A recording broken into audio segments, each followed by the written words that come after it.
දෙදහස් 25 වසරට ආදරයෙන්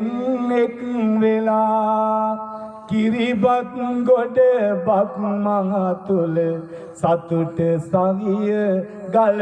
ගලා 18 වෙනි දට අපි යම YMBA එක් වෙලා කවි මඩුවෙන් හමු වෙන්නට ඇරයුම් මග නිංගලා ඇරයුම් දෙමි නිංගලා යටියන් තොට කවි රැජිනිය මුලසුනේ ඔබවති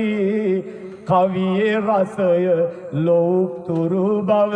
ඒ අයුරින් පෙන්වති තවත් කවියෝ රස පිරිසක් අපි එක්කලා පැමිණෙති ඔබත් මෙන්න දෙයක් තබා මේ ඇරයුම පුද දෙති